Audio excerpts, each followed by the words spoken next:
So hello friends, welcome to you fitter techno channel. तो friends, railway ALP भर्ती 2024 को लेकर एक बड़ी ऑफिशियल यहां पर अपडेट आ चुकी है। यहां पर एक और जोन से जो है पैनल लिस्ट जारी हो चुका है। इसका ये फर्स्ट पैनल है, लेकिन यहां पर आश्चर्यचकित करने वाली बात ये है कि यहां पर 9 नंबर तक जो है कट ऑफ घट गया है। लेकिन आखिर कैसे घटा है? साथ ही जो छात्र सेकंड डीबी का इंतजार कर रहे थे उनके लिए यहाँ पर खुशखबरी है, क्योंकि बहुत सारी सीट खाली हो चुकी है, जिसका पूरा डाटा भी इन्होंने रेलवे ने जो है कंफर्म किया है। तो उसके बारे में भी समझते हैं। उससे पहले चैनल में जो जो नए हैं और अभी तक सब्सक्राइब नहीं किए हैं तो सब्सक्राइब कर लीजिए चैनल को। तो चलिए वीडियो को स्टार्ट करते हैं। तो देखिए, यहाँ पर जो अपडेट आया हुआ है वह आरआरबी भोपाल की तरफ से आया हुआ है। यहाँ पर मैं भोपाल की ऑफिशियल वेबसाइट में हूँ, आरआरबी भोपाल की। यहाँ पर जब नीचे जाएंगे तो आपको न्यू करके नोटिस दिखाया जाएगा, provisional part panel for assistant loco pilot. यहाँ पर सीएन नंबर मिल जाता है। ठीक है। तो यहाँ पर सबसे पहले पैनल का जो है लिस्ट दिया गया है, और उसके बाद जिनका जो है सीटें खाली डीबी में जो है कंफर्म नहीं हो पाए हैं, जिनको रिजेक्ट किया गया है डीबी मेडिकल में, तो उनका भी लिस्ट दिया गया है। जिनका विद हेल्ड किया गया उनका भी। तो सबसे पहले पैनल की को देख लेते हैं। तो पैनल को जब ओपन करते हैं तो यहाँ पर देख सकते हैं result of provisional part panel 01 assistant loco pilot. तो यहाँ पर पूरा डिटेल इन्होंने दिया है कि कब एग्ज़ाम हुआ, कब आपका जो है डीबी कंडक्ट हुआ, कब सीबीटी 2 हुआ, कब सीबीएटी, तो डिटेल दिया गया है। यहाँ पर सीधे बात करें तो यहाँ पर पैनल में जो नाम आया हुआ है, कितने कैंडिडेट का आया हुआ है, ये पैनल में नाम है। आप लोग अपने रोल नंबर से मैच कर लीजिएगा। तो टोटल दो है जोन, दोनों जोन की बात करें तो एक जोन में जो WCR है, वेस्ट सेंट्रल रेलवे, उसकी तरफ से जो है 633 कैंडिडेट का चयन किया गया है। यानी पैनल में नाम आ गया है, इनका फाइनली चयन हो चुका है। वहीं पर WR वेस्टर्न रेलवे की बात करें तो यहाँ पर 37 कैंडिडेट का जो है चयन हुआ है, पैनल में नाम आया हुआ है। तो इन जिनका चयन हो गया, इनको हमारी तरफ से कांग्रेचुलेशन। अब वहीं पर नीचे कट ऑफ दिया गया है, उससे पहले यहाँ पर डिस्कस कर लेते हैं। देखिए, यहाँ पर 633 को सेलेक्ट किया गया है, यहाँ पर 37 को सेलेक्ट किया गया है। यानी यहाँ पर टोटल आपकी दोनों जोन, मतलब इस जोन में दोनों जो है वेस्टर्न रेलवे और वेस्ट सेंट्रल रेलवे की बात करें तो 830 वैकेंसी थी। लेकिन यहाँ पर दे कितना रहे हैं, यहाँ पर देख लीजिए।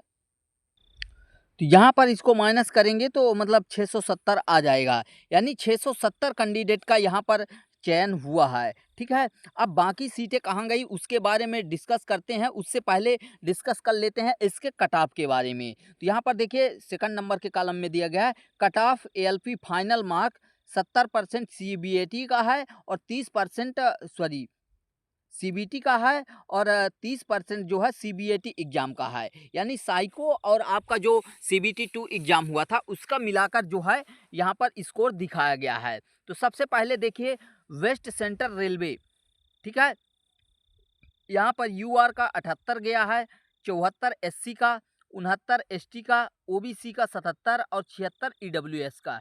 एक्स सर्विसमैन का यहाँ पर दिया नहीं गया है। वहीं पर वेस्टर्न रेलवे की बात करें डब्ल्यूआर में तो कितना हो गया है कम, 69 नंबर, 69.88। कितना, 69.88 हो गया है। जबकि जब रिजल्ट आया था वहाँ पर दिखाएं, ये रिजल्ट का है, देख सकते हैं आरआरबी बोर्ड भोपाल। तो रिजल्ट आया था तो वेस्टर्न रेलवे में देखिए कितना गया था यूआर का, 78.88। ठीक है। अब ये दो रीजन हो सकता है, एक आरआरबी द्वारा मिस प्रिंट हो सकता है।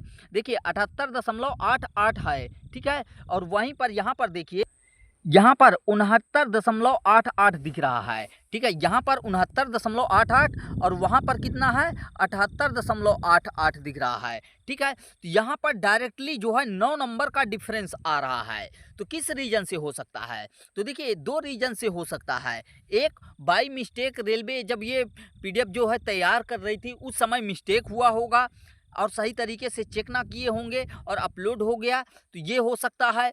दूसरा रीज़न ये हो सकता है कि जब वैकेंसी इंक्रीज हुई थी तो यहाँ पर वेस्टर्न रेलवे की तरफ से जो कैंडिडेट प्रेफरेंस दिए थे वो हटाकर जो है यहाँ पर WCR की ओर दे दिए होंगे। क्योंकि यहाँ पर बात करें तो WCR वेस्ट सेंट्रल रेलवे में जो है 729 वैकेंसी थी, 729, जबकि वेस्टर्न रेलवे में जो है 101 वैकेंसी ही थी।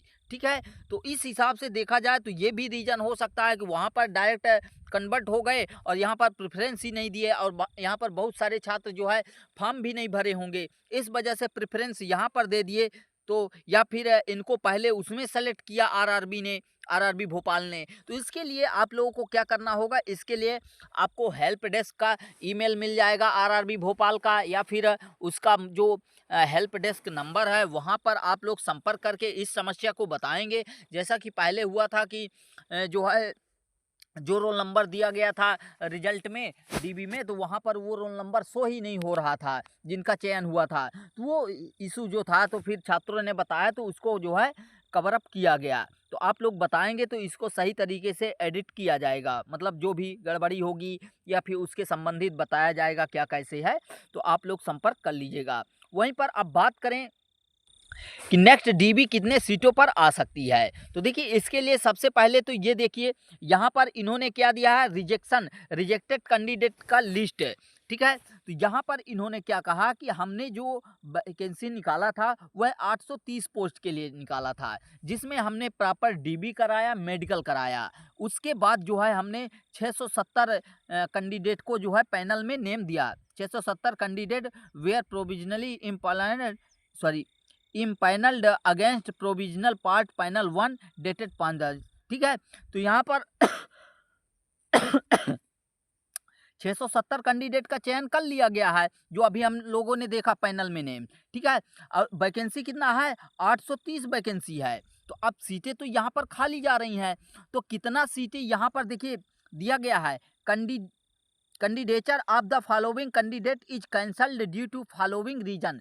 कुछ रीजन की वजह से जो है छात्रों का जो है उम्मीदवारी रद्द की गई है, तो यहाँ पर शो किया गया। सबसे पहले क्या मिल जाता है, due to absent in document verification round 1, यानी ये 31 ऐसे छात्र हैं जो डीबी में गए ही नहीं, अपना डीबी ही नहीं करवाए, इसलिए इनका जो है उम्मीदवारी रद्द कर दी गई। ठीक है, तो 31 सीट तो ये खाली हो गई। ठीक है, अब आगे देखते हैं, 31 सीट यहाँ पर खाली हो चुकी है ये। ठीक है, यहाँ पर कोई नहीं आएगा। ठीक है, अब आगे बात करें तो दूसरे वाले कॉलम में क्या मिल जाता है, यहाँ पर due to abscond from medical during document verification round 1, यानी ये 1 2 3 4 ऐसे 3 कैंडिडेट ही हैं, 3 ऐसे कैंडिडेट हैं जो डीबी में तो गए लेकिन उसके बाद मेडिकल नहीं कराए हैं, तो इनको भी रिजेक्ट कर दिया गया है, इनकी उम्मीदवारी समाप्त हो गई। तो यहाँ पर इसको भी ऐड कर लें तो 3 हो जाएगा। फिर उसके बाद due to not qualified as पर सीएन नंबर, यानी जो है ये क्वालिफाई ही नहीं हुए, इनके पास योग्यता ही नहीं थी, जो मतलब यहाँ पर फॉर्म भरते समय मांगा गया था, इनके पास योग्यता ही नहीं रही, तो 1 सीट ये खाली हो गई। ठीक है, तो अब आगे देखते हैं, तो 1 सीट ये हो गया, यानी 31 4 35 सीट ये हो गया। अब यहाँ पर नीचे मिल जाता है due to unfit in required medical standard. Medical standard में जो है ये छात्र जो है अनफिट पाए गए हैं, फिट नहीं हुए हैं। तो अब कितने कैंडिडेट हैं इसको भी देख लेते हैं। तो यहाँ पर टोटल कितने कैंडिडेट हैं, टोटल यहाँ पर 70 कैंडिडेट हैं। तो अब ये जो है अनफिट बताए गए हैं, तो इस वजह से ये लोग री मेडिकल के लिए अप्लाई करेंगे, और री मेडिकल अगर करवाते हैं जब, तो 70 हैं, तो मान के चलिए कि यहाँ पर 50 सीटें आपकी खाली हो सकती हैं। यहाँ पर वही 20 के आसपास ही सीट ऐसी होंगी जो री मेडिकल में मतलब उनका एग्ज़ाम पास होगा, मतलब मेडिकल पास होगा, क्योंकि यहाँ पर A1 स्टैंडर्ड का मांगा जाता है, 6/6 आंखें रखी जाती हैं, तो बहुत सारे स्टूडेंट होते हैं जो मेडिकल में फेल कर जाते हैं। तो यहाँ पर इनको फिर से री मेडिकल का ऑप्शन मिलेगा, अप्लाई करेंगे। उसके बाद जो है अगर देखा जाए तो यहाँ पर 50 सीटें खाली आपको देखने को मिल जाएंगी। तो अगर 50 इसको भी यहाँ पर ऐड कर दें, 1 मिनट, तो 50 इसको भी ऐड कर देते हैं। ठीक है, अब आगे बात करें तो रिमेनिंग 55 कैंडिडेट, यहाँ पर देखिए remaining 55 candidate are withheld due to various reason. ये बोल रहे हैं कि जो बाकी 55 कैंडिडेट हैं उनको विद हेल्ड किया गया है, वेरियस रीजन की वजह से, कई सारे रीजन की वजह से इनको जो है रोका गया है। तो क्या रीजन से रोका गया है एग्जैक्ट तो आरआरबी ने इनके लिए शो नहीं किया है, लेकिन वेरियस रीजन, बहुत सारी योग्यताओं की वजह से जो है इनको होल्ड कर दिया गया है, रोका गया है। तो अब किस वजह से रोका गया है ये तो क्लियर नहीं है। तो यहाँ पर कितने कैंडिडेट हैं, यहाँ पर टोटल 55 कैंडिडेट हैं।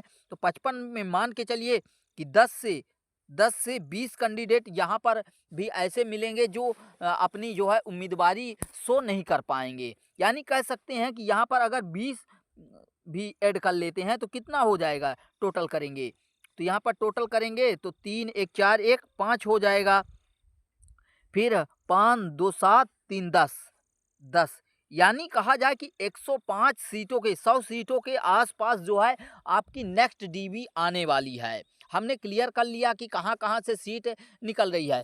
तो 31 सीट तो वो है जिनको डीबी में ही नहीं गए तो उनकी उम्मीदवारी रद्द हो चुकी है। 3 ऐसे जो है स्टूडेंट थे जो डीबी में तो गए थे लेकिन मेडिकल नहीं कराए। एक ऐसे कैंडिडेट हैं जिनका जो है योग्यता ही नहीं थी, जो योग्यता रेलवे ने मांगा था फॉर्म भरते समय उनके पास ये योग्यता ही नहीं थी। 50 ऐसे कैंडिडेट हैं जिनको जो है मेडिकल में अनफिट किया गया है। तो मतलब हैं तो ज़्यादा 70 हैं, लेकिन री मेडिकल का अप्लाई करने का ऑप्शन मिलेगा इनको। तो ये अप्लाई करेंगे तो चांसेस है कि आधे से तो बहुत कम होते हैं जो री मेडिकल में मेडिकल एग्ज़ाम पास करते हैं। तो हम मोटा 50 लेके चलते हैं। और 10 से 20 55 कैंडिडेट ऐसे हैं जिनके लिए रेलवे ने बताया नहीं है कि क्या रीजन की वजह से इनको रिजेक्ट किया गया है। तो उसमें हम 55 में से मान के चलते हैं कि 20, तो टोटल सब मिलाकर 105 कैंडिडेट हो रहे हैं। तो इतने जो है 100 के आसपास सीटों पर आपको जो है देखने को मिलेगी डीबी। फर्स्ट डीबी तो हो चुकी है, अब सेकंड डीबी आएगी, फिर थर्ड डीबी आएगी। तो अब ऐसा नहीं है कि सेकंड डीबी में ही 100 कैंडिडेट को बुलाया जाएगा, वो अपने लिए रास्ता हमेशा सेव करते हैं। यहाँ पर मान के चलिए कि 50 सीटों के लिए सेकंड डीबी आएगी, फिर 25 सीटों के लिए थर्ड डीबी आएगी, फोर्थ डीबी, ऐसे करके जो है कई स्टेज में ये लोग कराएंगे, जिस वजह से इनको भी इशू नहीं होता है। तो यहाँ पर मान के चलिए कि 100 सीटों पर अभी डीबी आने वाली है, लेकिन मैक्सिमम चांस है कि जो अगली डीबी आएगी वह 50 से ऊपर कैंडिडेट के लिए नहीं आने वाली है। तो बाकी इन्फॉर्मेशन आपको मिल गई होगी। अभी भी आप लोगों का इसके रिगार्डिंग कोई डाउट है तो आप लोग कमेंट बॉक्स में कमेंट करिए, उसका रिप्लाई आपको मिलेगा। मिलते हैं नेक्स्ट वीडियो में। Thanks for watching and bye bye.